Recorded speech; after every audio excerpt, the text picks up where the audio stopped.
Quanto costa davvero un allevamento? Oggi ti dico quanto spendo io ogni anno e ti anticipo una cosa, non è la cifra che la gente immagina. Molti pensano che sia un hobby economico. In realtà il problema non è iniziare, è mantenerlo. Il primo errore che fanno in tanti è sottovalutare ogni singola spesa. Iniziamo quindi a elencare i costi di gestione. Io allevo pappagallini e canarini, quindi partiamo subito dalla cosa essenziale, il cibo. E già qui non hai un solo mangime, perché canarini e pappagallini hanno esigenze diverse. È una gestione continua di diversi mangimi. Io uso sacchi da 20 kg. Diciamo che un sacco di mangime di cocorite si aggira intorno ai 30-33 euro, mentre un sacco da 20 kg di calopsiti inseparabili siamo sui 35-37 euro. Invece per i canarini, come sapete, io faccio una miscela mia personalizzata, ma diciamo che la base è la scagliola. La scagliola costa molto. Sono riuscito ad abbassare un po' questi costi perché nell'associazione affiliata alla FOI, dove sono iscritto a Genova, ci siamo riuniti un po' di allevatori per cercare di fare un ordine più consistente e quindi pagarla meno. E siamo arrivati a pagarla circa 30 euro per 20 kg. Oltre al mangime ci sono anche le spese per gli integratori, vitamine, calcio, protettori per il fegato. Diciamo che non hanno costi elevati come il mangime, però diciamo che incidono sul totale, specialmente quando ci sono delle fasi abbastanza particolari, come quella della preparazione alla cova, dove appunto dobbiamo preparare i nostri soggetti alla stagione riproduttiva e quindi abbiamo bisogno magari di qualche integratore in più. Gli integratori, tanto per avere un'idea, non costano tanto. Un integratore di calcio si aggira sui 10-12 euro ed è un barattolo che può durare anche tutta la stagione, perché comunque bastano pochi grammi su ogni chilo di pastoncino. Le vitamine hanno un costo che si aggira sui 15-18 euro e però lì non basta, diciamo, una confezione sola. Ci sono poi dei prodotti dove andiamo a proteggere il fegato dei nostri animali perché magari abbiamo usato un pochino troppo pastoncino o magari dopo aver fatto il trattamento antiparassitario, ma anche questi però incidono sui costi. Ci sono anche poi i costi dei pastoncini. I pastoncini si aggirano più o meno sui 20 euro 4 o 5 kg, poi dipende dalla marca, e qui però ne serve un pochino di più. Nel periodo della preparazione alla cova io uso anche semi germinati già pronti all'uso e diciamo che un sacco di 4 kg di semi germinati già pronti costano 25 euro. Ecco, se sommiamo tutti questi costi, poi il totale ovviamente lievita. Ma non è finita qui. Come sapete, io è da un anno circa che sto creando una mia miscela personalizzata per i canarini, quindi ho bisogno anche di altri semi. Questi semi, logicamente, li sto ancora prendendo sciolti, quindi confezioni da chilo, e mi costano veramente tanto. Per esempio il Niger costa circa 6 euro un chilo. L'avena costa un pochino meno, sui 2,50-2,70. La perilla è un altro seme che ho pagato, se non sbaglio, 9 euro per un chilo, però se ne usa poca e quindi dura parecchi mesi. Quindi diciamo che mangime, più integratori, più pastoncino e più semi sciolti, arriviamo già a una bella cifra che adesso vi dirò nel dettaglio. Ma prima bisogna tener conto di un altro costo, quello degli accessori. I beverini, per esempio, non costano tanto, costano a volte si trovano a 50 centesimi, a volte si trovano anche a 30 centesimi se si va magari nelle fiere, però è un accessorio che almeno io ne cambio parecchi perché mi si rompono, specialmente nei pappagalli, perché se lo metti male loro proprio sono un po' dispettosi e lo buttano giù. Se il beverino cade per terra si rompe e bisogna solo che buttarlo via. Quindi diciamo che beverini, mangiatoie, vaschette per il bagno oppure vaschette dove mettiamo i semi nelle gabbie internamente. Come accessorio intendo anche i nidi. Per i pappagalli, per esempio, dove uso nidi di legno, ho provato a usare nidi di plastica ma mi sono trovato male, quindi non li ho più presi, li ho provati una volta e sono ancora lì. Li ho messi 2 giorni, li ho tolti e sono ancora lì. Quindi sono nuovi ma non li uso. Quindi i nidi di legno, chiaramente allevando anche all'esterno, conservandoli dentro a scatole, chiudendoli bene, comunque dopo un po' di anni il legno insomma si deteriora e bisogna sostituirli. Pensate che un nido di calopsite costa anche 25 euro.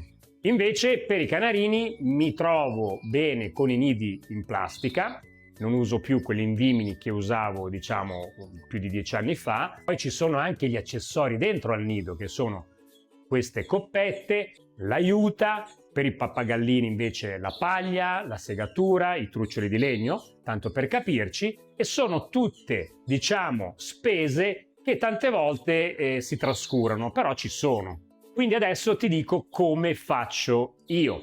Io praticamente faccio un ordine mensile, quindi 12 ordini all'anno, dove cerco di comprare i prodotti che mi servono nel mese, più qualche extra che non mi serve in quel mese ma che mi potrebbe servire in futuro. Questo per arrivare al prezzo, perché ci sono dei siti dove le spese di spedizione te le fanno pagare comunque.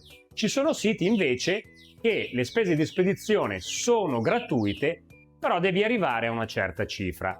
Però quando ordini i sacchi da 20 kg di mangime, questa spesa minima si alza perché logicamente hanno più diciamo spese per portarti sacchi da 20 kg. Quindi io compro normalmente tutti i mesi un sacco per le cocorite, un sacco per gli inseparabili, un sacco per le calopsiti, quindi per arrivare al prezzo può essere che ci metto magari un nido che so già che mi servirà nella stagione prossima.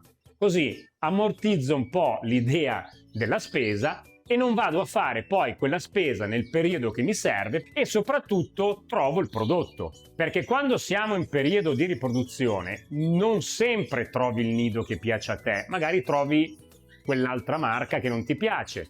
Non sempre trovi magari quel seme perché ovviamente quel seme lì lo stanno comprando in tanti e molte volte non è disponibile.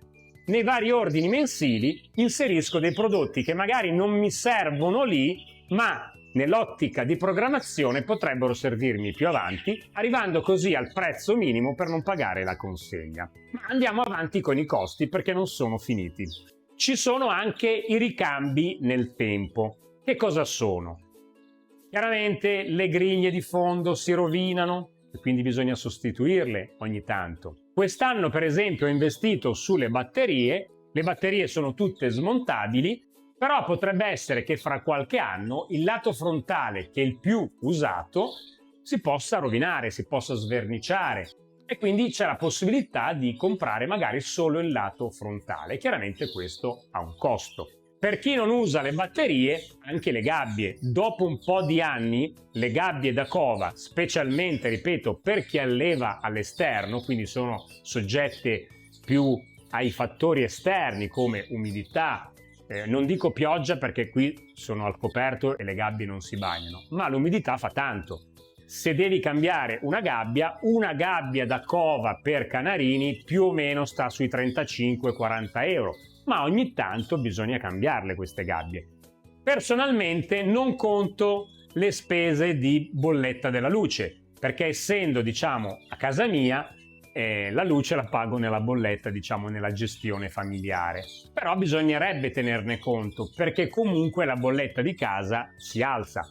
Questo perché comunque l'illuminazione artificiale nel periodo diciamo della preparazione alla cova e dell'allevamento e svezzamento, perché bisogna garantire un certo numero di ore sufficienti appunto a far entrare in estro i nostri soggetti.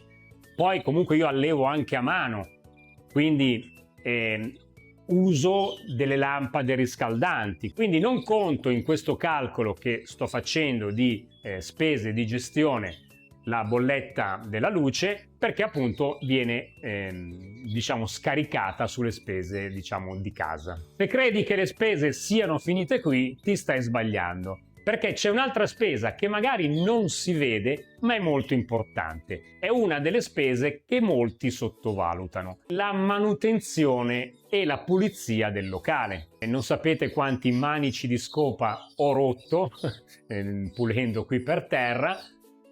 Quindi scopa, paletta, mocio per lavare per terra, prodotti appunto per pulire, la disinfestazione di eventuali acari che non ci sono, ma bisogna fare la prevenzione. E questi prodotti sono molto cari. Per esempio io sto usando il Neopredisan, che va diluito con molta acqua, però è un prodotto che mezzo litro costa più di 30 euro. Quest'anno ho dovuto cambiare le mappe della porta d'ingresso perché si stavano rompendo. Sarà una piccola spesa, ma ci sono anche i sacchetti della pattumiera. In questi costi ci sono anche l'iscrizione alla FOI e gli anellini per i soggetti. Quindi sommando tutte queste spese, pensa che nei primi 5 mesi del 2026 ho già speso 830 euro. Quindi se fai la somma 150 euro per 12 siamo a 1800 euro più 200 euro di spese di manutenzione, piccole riparazioni e pulizia dei locali, siamo arrivati alla bellezza di 2000 euro all'anno per mantenere il mio allevamento di pappagallini e canarini. L'anno scorso, nel 2025, dati alla mano, avevo speso 1600 euro. Chiaramente quest'anno ho aumentato il numero dei soggetti canarini e pappagallini e logicamente le spese si sono alzate. Ma non è finita qui. C'è anche un'altra cifra che chiamo investimenti. Gli investimenti sono appunto le batterie. L'anno scorso ho speso 1600 euro, ma poi ho speso anche 1200 euro per comprare questa batteria qua.